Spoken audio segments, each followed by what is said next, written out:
Hello and welcome to the Empire of the Cup podcast. We've been having some technical issues here today, but we're just going to dive straight into the Arsenal game and the opening goal from Diogo Jota. We had with us here today Peter Kenny-Jones, Steve Carson and Dave Trainer from Dave's LFC chat. We'll get to the depths shortly. We have to talk about the Jota goal as well, because there was a lot of elements that I think some may have missed at the time. You've obviously got Mane's movement to sort of drag Ben White out of position, and that opens a space then for Thiago to lay it down for Diogo Jota to get the goal right before he subbed off Steve, which I mean, for me, it just seems an almost a typical Jota performance. You get sort of everyone going, oh, he's having a bit of a stinker here. Take him off quickly. And then he goes off and scores the goal, and you have to feel a bit bad for him having been brought off right after.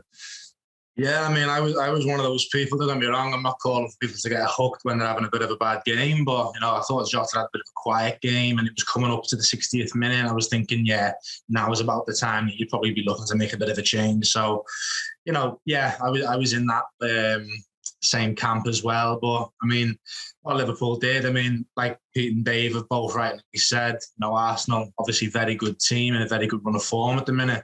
So the fact that we managed to turn them over so professionally, is testament to us and Jurgen Klopp's ability to pick players off the bench. And like you say there, the depth. But I think the key thing for Liverpool that we had was that there was individual moments of just star quality that was like meshed together. Like if you look at the Jota goal, it doesn't happen, like you said there about Mane rushing Ben White out the way. But then Thiago's assist, which was similar to the assist he almost gave Lacazette at the other end. But we forget about that because it didn't happen. But again, another moment of star quality from Alisson to stop that from happening. Now, admittedly, Van Dijk was behind Alisson to probably stop it as well. But, we turned a horrible situation and we seemed to deal with it very calmly. But yeah, these moments are brilliant. You say, Thiago playing in Jota, and then Jota managing to score a goal out of very little. And then for the second goal, which I'm sure we'll talk about a bit more in depth in a minute, Robertson's continually pressing towards that left-hand side and then delivering that cross in just on a dime for Firmino, and Firmino doing what he does best and just them tricky feet from really tight spaces. And it's brilliant. And again, it just shows the sort of, like I say, that star quality that we've got at the club. It's great. No, 100%, and long may it continue. Dave, I can't resist, one last sort of question on the Arsenal game, because it was such a tremendous game. It was a tremendous opponent. Before we move on to the next subject, I want to come back to depth, because obviously you've got Bobby Firmino coming back on. Many had sort of resigned themselves, I suppose, to the fact that Jota's come in and taken his place, but he comes on, gets the goal, and the away fans are absolutely bouncing at the Emirates.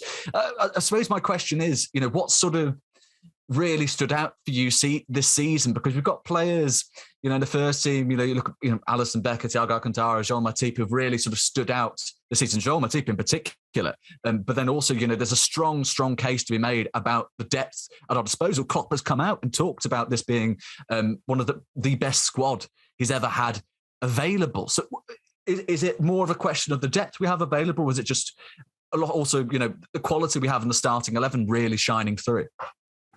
Yeah, I think Klopp is not mad about talking about starting 11s. I think he likes talking about the group, maybe the 20, 24 players, and he doesn't like signal out players, even Mane, world-class players, Salah, Van Dijk, Alisson, Fabinho. They're just rolling off the tongue here, by the way. He doesn't like talking about first 11, and that's the thing for Liverpool. I think that's why we're so good. We're like a family group. We're like a class in primary school. We're all friends. Well, some of us. We're all friends, and we get on so well. I think that carries itself through for the season. We've more depth than the Marianas Trench at the moment. Klopp's probably never had his better team. This is the team. This is probably what he's wanted. Diaz has been huge for us as well. He's given us a boost in January. No one really seen it coming. We've been talking about him for about a year now, but did we really see him coming in January? Our hands were forced. We brought him in. He's just given us so much going forward now. Lets us rest players. He's probably even first name on the team sheet now at this stage. He's hard to leave out. Klopp, Matip as well. You mentioned Matip there. My God, that guy is outshining Van Dijk at the moment. He's unbelievable. He has just been unbelievable. Let's touch wood he stays fit, because his problems was injuries and stuff like that. But he has just come on leaps and bounds this season. He's proper player. So I think it's basically the team as a collective. I think it's everything added together. It's not just one or two things. It's a lot of things mixed into a nice little stew, and it's just all coming right at the moment. And if you have a man stew in the pot like Jurgen Klopp, you can't go wrong. Absolutely. Well said. And certainly one member of that team who's proven very important to Liverpool Football Club over the years, of course, is Mo Salah. His future's up in the air at the moment. Pete, the word is out that apparently talks have broken down in December. There hasn't been much in the way of discussion since overextending his contract, which is, of course, due to expire in the summer of 2023. It seems quite a while away, but it's closer than many of us realise. Does that sort of imply that he's out the door, or do you still see this getting resolved? I think a lot of people were. Well, certainly I was still probably believe that we will be able to get him sorted. I think it can be a power play from the club, and we can trust the fact that, as I've said before, we can trust the fact that we're one of the best clubs in the world, and there's no ideal place for him to move otherwise, and there's nowhere he can go and say, they're definitely better than us, because we are as good as anyone in Europe. Obviously, Man City have probably got the biggest claim to say they're better than us, but obviously winning that Champions League is what's going to stop them, and he's won whatever he could have ever wanted to win with us. It's just how he gets that Ballon d'Or and scores those goals probably, and then maybe for his agent how he gets that X amount of money. But I think Klopp said recently, we're trying to push all the contracts back now. We've got 9 games left, 2.5 months, 2 months left of the season.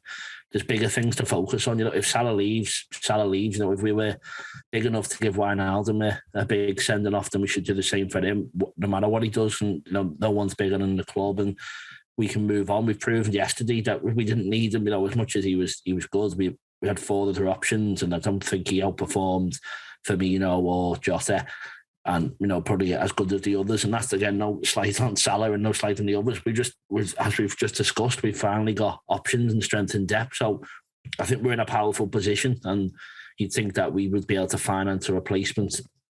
But it can all get pushed back. And as long as if he scores a goal every game for the next 2.5 months, scores the winner in 9 league games, I wouldn't be upset, or I wouldn't be angry with him for leaving. Maybe I would be upset, but I think he'd still get a good sending off, and it's just about biding our time and using the power play if we want. And if he goes, he goes. But that's just while we've got him, let's go and win every trophy we can win, and whatever happens, happens. Absolutely. I mean, Steve, with regard to his contract, does it strengthen our hand to wait for the summer? I know the perception is, of course, that you're looking there a year from when his contract will expire. It's going to invite a lot of interest. But then you sort of do look at, we have to keep looking at the clubs that are around us and that are close to Liverpool's level, because let's be honest, this current Liverpool team, Manchester City obviously stands out, perhaps Bayern Munich. Beyond that point, though, it gets a bit difficult to discern. I mean, nobody's really sort of close to that sort of level. You can see a few sort of a tier below. But I suppose, does it sort of put him to perspective, perhaps, for Salah and his agent, that you really don't want to be leaving Liverpool because your options are either a rival or going to the Bundesliga? Yeah, I think it's an interesting talking point. Certainly, Mohamed Salah, it's unclear. Obviously, there's a lot of talk in the papers at the minute, no doubt driven by agents. We've seen this, though, with Jordan Henderson's contract situation as well, and that ended up just being all fluff in the end anyway.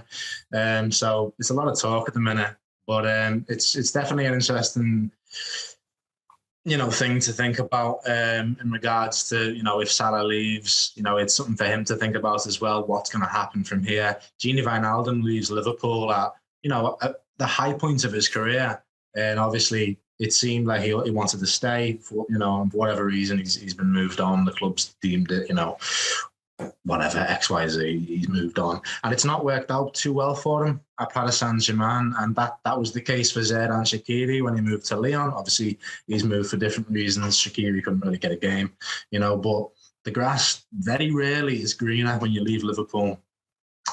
History has said this. I couldn't count on 2 hands the amount of players in the last 20 years that have left Liverpool and fared better for doing so. So I think definitely it's something for Salah to consider. But I've got a feeling that it's more a case of talking to his agent than anything else. I imagine he's the one chasing the figures. He's the one chasing the money. I think Mohamed Salah, if you said, listen, you can stay at this club, you'll be loved. You continue on this legacy that you put forward. I don't think it would be too hard to convince him. I'm sure we'll see over time what happens. But at the end of the day, like Pete said, if Salah, knuckles down over the next few months, which he has been doing, he's his head's not dropped in the slightest, whatever's going on behind the scenes. If he's putting in his performances and helping us achieve our goals, then if he leaves the club in a way that, we could go out with a bang with the Champions League or the Premier League, FA Cup, the quadruple, or even if he stays until the end of his contract and, sees it out and moves on to somewhere where he just, gets a late payday in his career. Like obviously, I think Salah could probably go till he's 35, 36 quite easily. So I think it'd be a shame to lose him when he's still, so young. But if he does move on, I'd wish him nothing but the best. And I just have my fingers crossed that he doesn't try and fancy his chances at the Etihad. And if he does leave, it's to a Paris Saint-Germain or a Real Madrid or a Bayern Munich. But I mean, it goes without saying, I want him to stay. I hope it all gets worked out. I think that's the point that sort of almost hurts the most. It's the reality that, barring a serious injury in his mid-30s, he's probably going to be at that level up until his mid-30s, realistically. I mean, you just look at those. I personally couldn't see him going to a rival. I think if he's gone to a different league. I mean, that's maybe wishful thinking, but I just think with the relationship he's got with the Liverpool fans, I mean, there's that clip of Bobby going over to celebrate with the travelling support, and you sort of see Mo just having a little, loving little look at the fans' celebration. I just think, that's not a player that I think, I felt that way before about other players and been burnt, but I just think that's not a player that's, looking for a move to a rival. But I want to focus on that point you've made about the grass not being greener, because you're absolutely right to bring it up. Gino Wijnaldum, Emre Can being the two sort of prominent examples. Philip Coutinho, of course, Klopp famously said, you stay here, they'll build a statue in honour. You'll go to Barcelona, you're just another player. If anything, it turned out so much worse. But, looking at those examples, Dave, I mean, do you think him and his agent are going to seriously consider, the historical evidence on offer, or do you think they're sort of going to go, look, you're a good enough player, you've been arguably the world's best player this year, you can do it anywhere? Yeah, I think we did forget Suarez, of course. He went to Atletico Madrid and won the league. Actually, was brilliant that season for him. So there is an odd few little things there, but I think the Salah situation is very, very interesting. The little 7 laughing emojis aside from his agent, I think it's about self-worth. I think it's about self-worth for Salah, what he feels he's worth.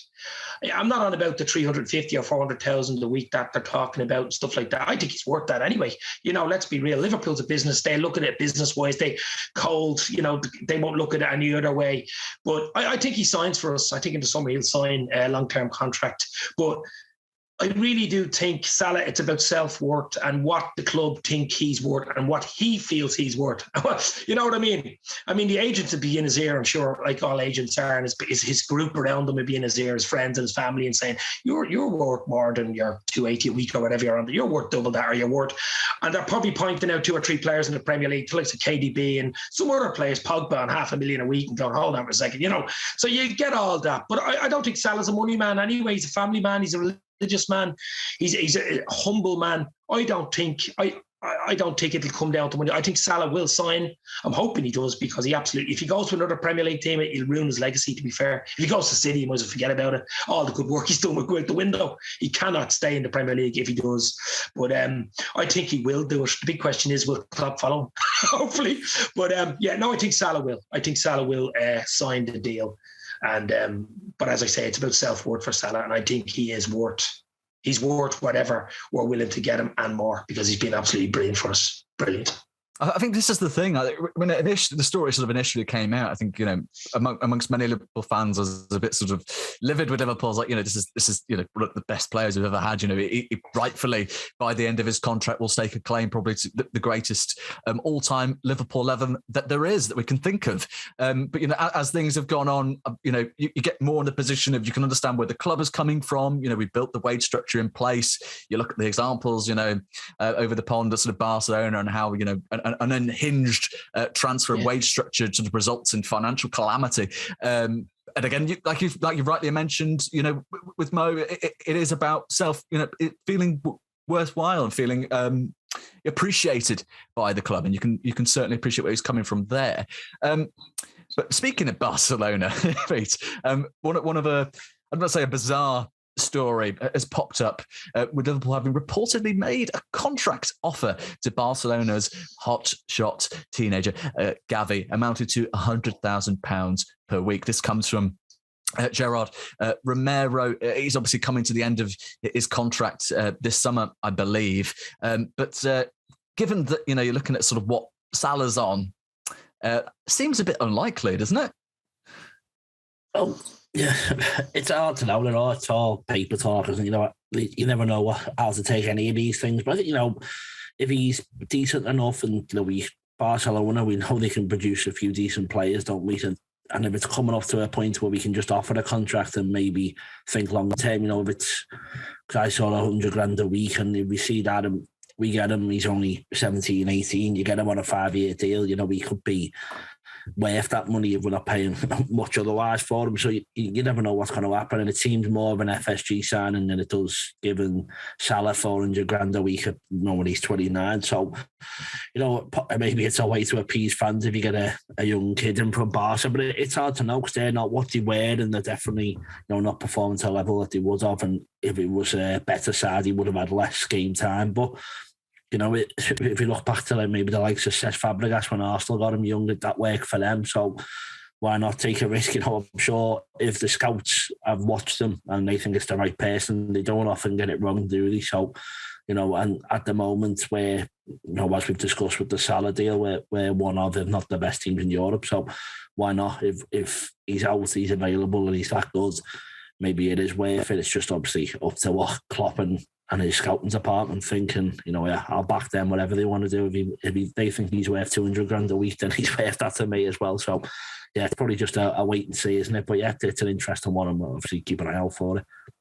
Yeah, absolutely. I mean, Steve, like Pete said, I think by this point, if you don't trust the recruiters at Liverpool, you're absolutely foolish, given the quality they've brought in. Luis Diaz, it looks like we're in safe hands with Julian Ward-2, which is an absolute relief, given the titan we're losing in Michael Edwards. But I mean, I think, obviously highly rated player. He's got a handful of appearances for the Spanish national side already at 17 years of age. But I think my main concern is more, you sign him on 5-year contract, let's say $100,000 a week.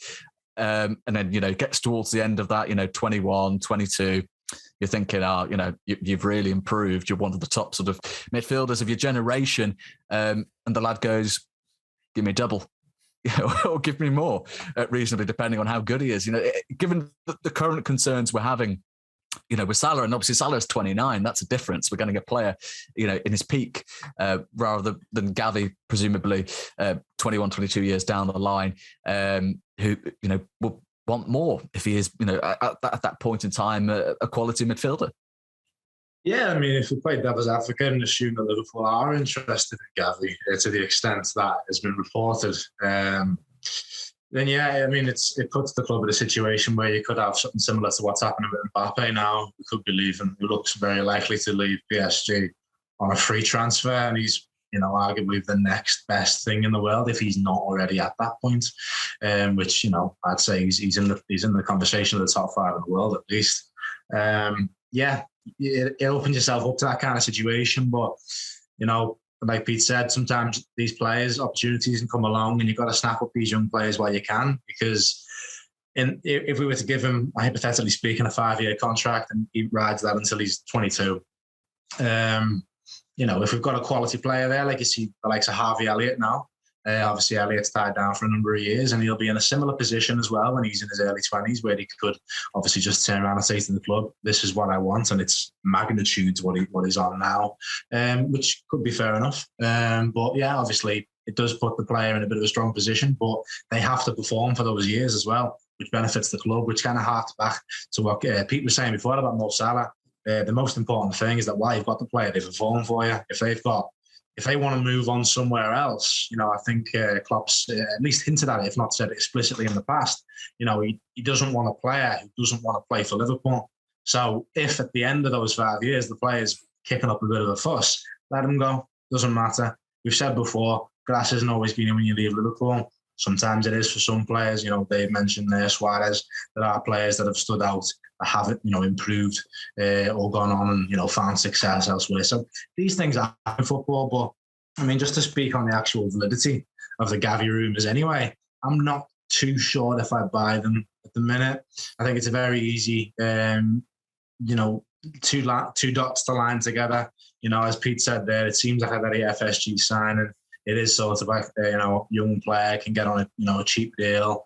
It's sort of similar to the likes of Harvey Elliott, and obviously we've been linked to Fulham's Carvalho. It's in that ballpark. Obviously, we're talking about a special player, a player who's played games for Barcelona at the top level, played for the Spanish national team. He's still 17 years of age. That is ridiculous. But the source for the rumour is very, very close to Barcelona, which makes me a little bit sceptical of it. If it was coming from someone like Fabrizio Romano or even someone on Liverpool's side, like James Pearce or Neil Jones, I'd be more tempted to bite at the rumour. But I'm just sort of going to stay a little bit sceptical of it for now. I'm not too sure what's going on. I'm just taking a step back. I'm not going to believe in it too much. But yeah, these things happen in football. Transfers are fickle. It is what it is.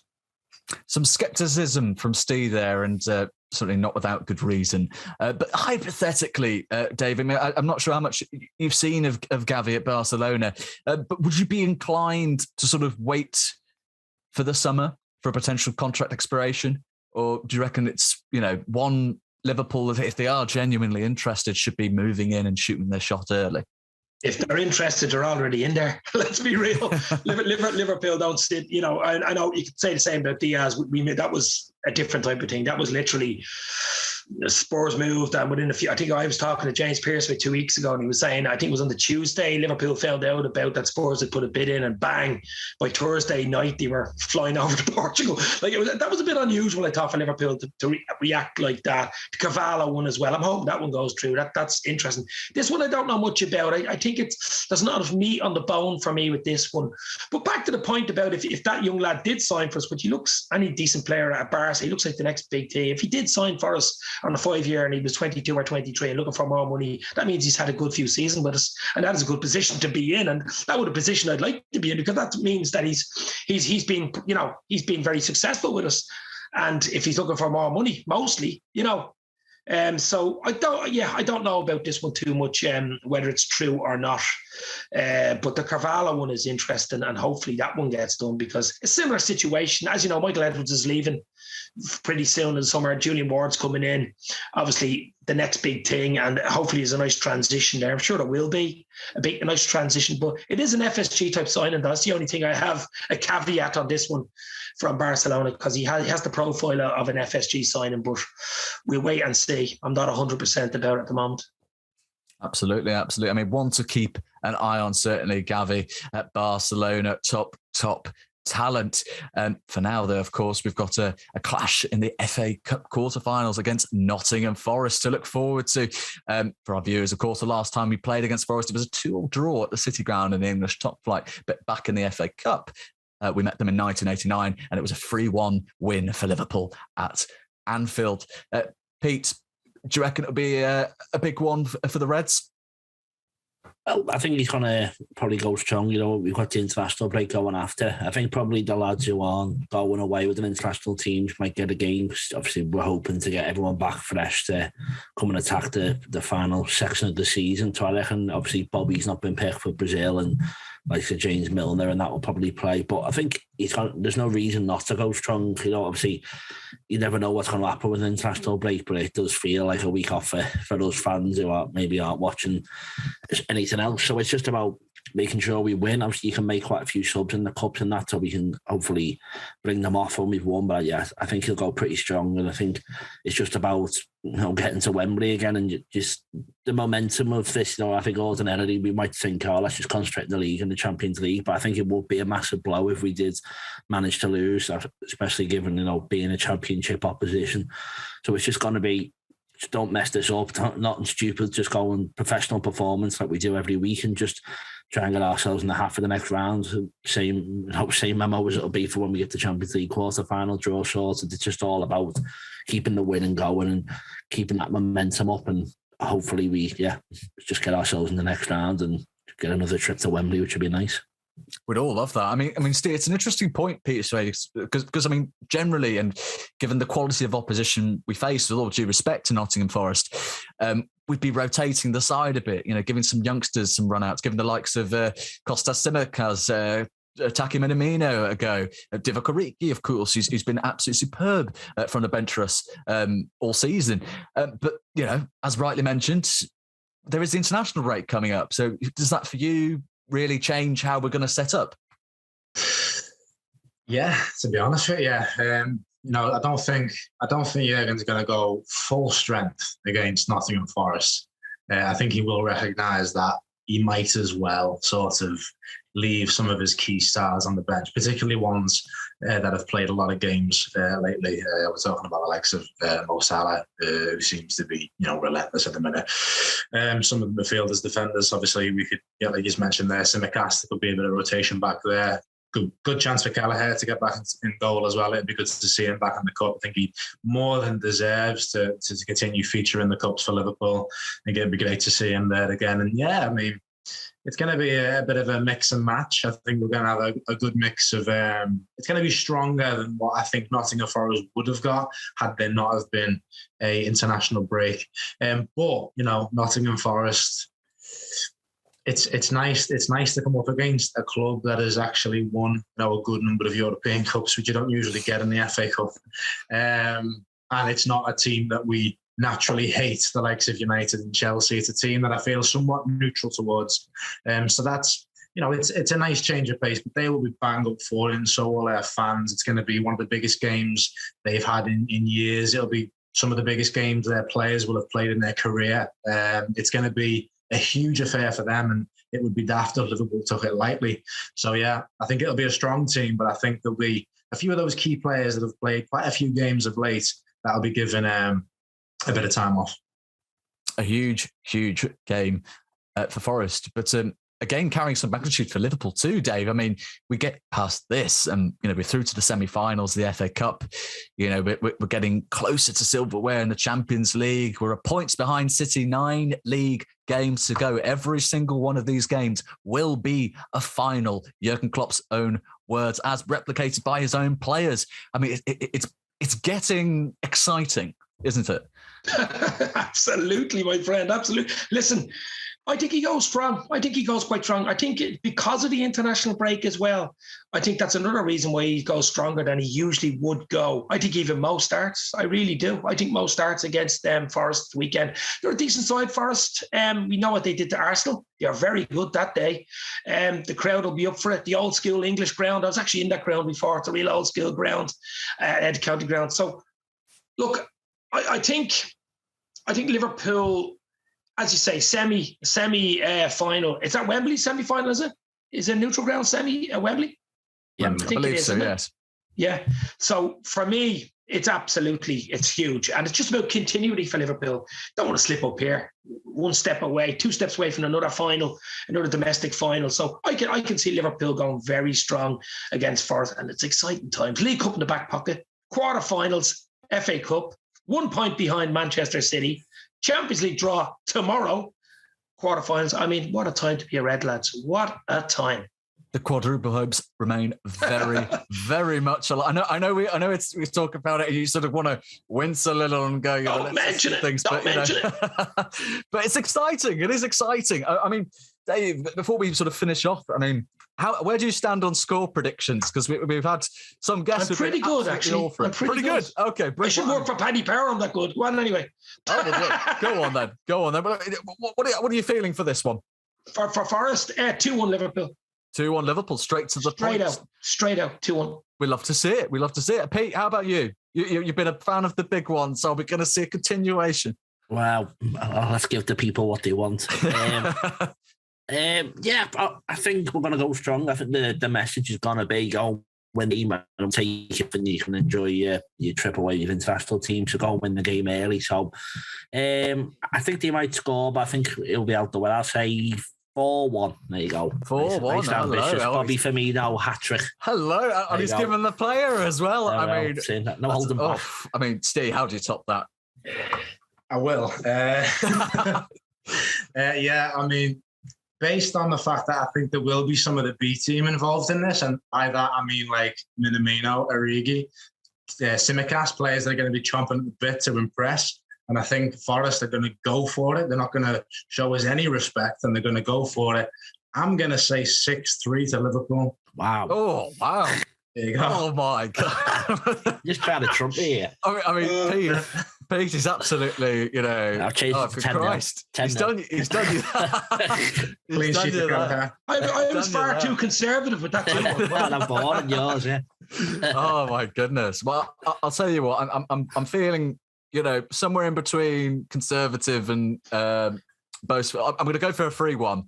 Yeah, a 3-1, a nice big round Liverpool win to see us through before the international break, where we hopefully will be continuing our quest for a historic quadruple. I've had with me here today Steve Carson, Peter Kenny-Jones. Behind the scenes, we've got Rick Elliott producing. I've been your host, Farrell Keeling, and we've had, of course, Dave Trainer from Dave's LSE Chats. Before we go, Dave, anything going on in your life with the podcast? Any exciting projects you've got coming up you'd like to share? I do 2 or 3 live shows a week, podcast, blogs, interview the likes of James Pearce, Paul Gorst, the lads off the Anfield, Rap, Redmond TV, the whole lot of them. It's a hobby for me. I love Liverpool. I love talking. I love life. I mean, we couldn't have said it better ourselves. Dave, thank you so much for popping on here. It's been a pleasure having you on. And from all of us here, we've been the Rednets. Take care.